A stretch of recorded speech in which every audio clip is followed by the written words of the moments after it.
So you have found that perfect tenant, you've done all of the research, you have concluded everything in it. It's time to send them a lease, but the question is, what should be in the lease and how do you think about creating all of that stuff?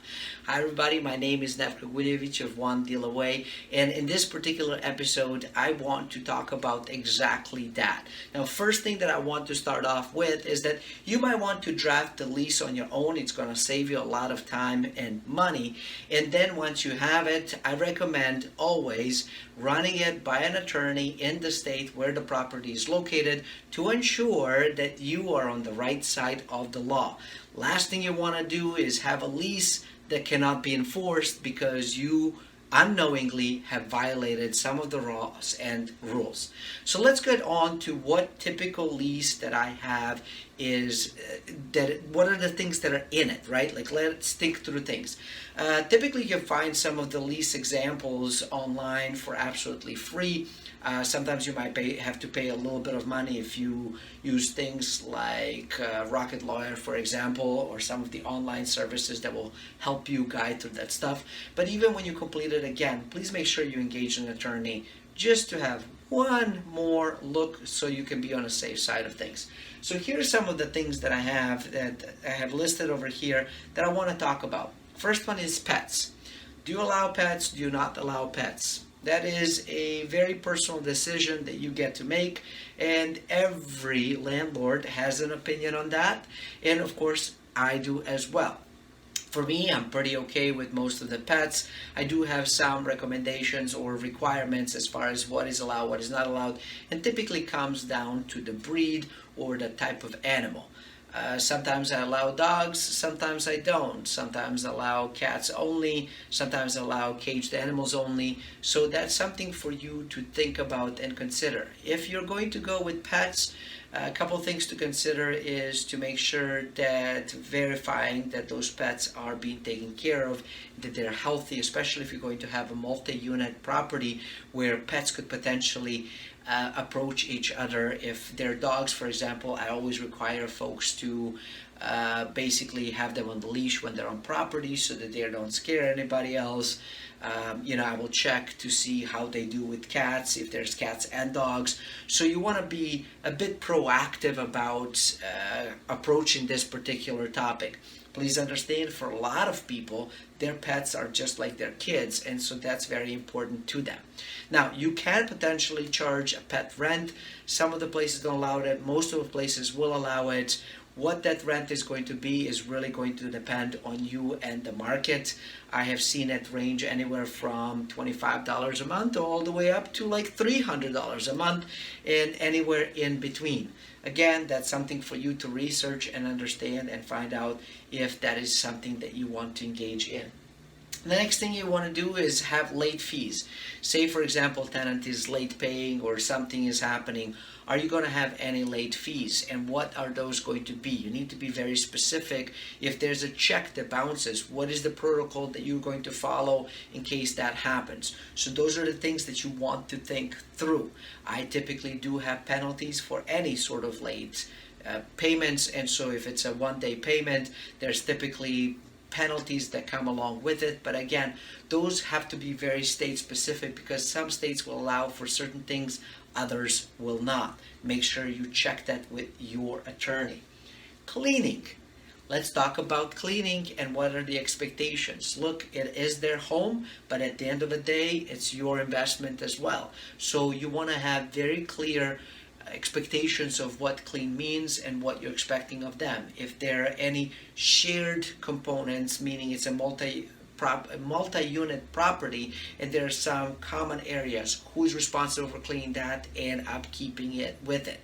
If it's a single family home, who's responsible for cleaning the backyard, the front yard, and keeping stuff when it comes to landscaping? All of those components need to be communicated. Don't leave anything to chance. Make sure you write it down in very clean and plain English. And of course, have it checked by attorney. You're going to catch on to that. I'm going to say check with attorney on just about every single one of those things because really it is that important. Keys and lockouts. Can they make their own keys? Can they change the locks? What happens if they get locked out? Are you going to let them in? free of charge, or are you going to charge? What are the ways that you are going to prevent potentially them locking themselves out by maybe putting in some tools and tips that can help them not get locked out? And when they do get locked out, who is the person letting them in? Do you have a property manager who's going to do that, or are you going to do that?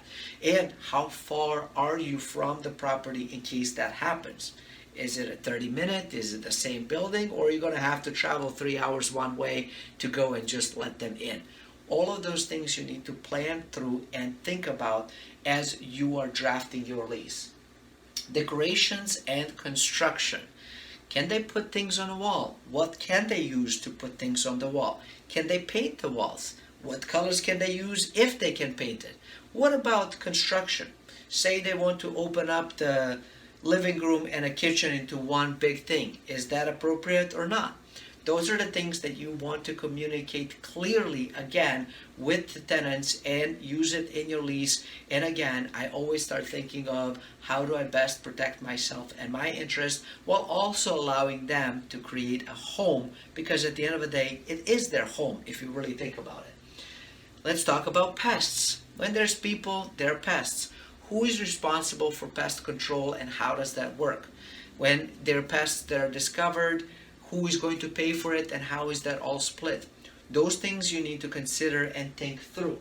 Let's talk about maintenance. If something is to happen, say a light bulb is to go out, who's responsible for changing? Is it you or the tenant? Who needs to pay for it? Is it you or the tenant? If something minor or big is to happen, are there any split costs or not, and how are you managing through that? Again, something to think about. Trash. Who's responsible for removing the trash and putting it out for pickup? Is it you or is it them? Who's going to be paying for the trash collection if you're not using city service, for example, but you have to use a sort of a private party?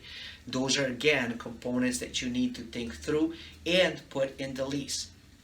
There are other components that you might need to put in that are going to be required by the state that you put in.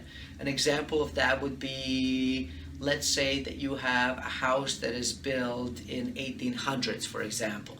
Is there potential for lead paint to be in it? Well, the law requires us to specifically state that if that is the case, and so you're going to need to put that in. Are there things that they cannot use? Say you have a fireplace, but it's a decorative fireplace only.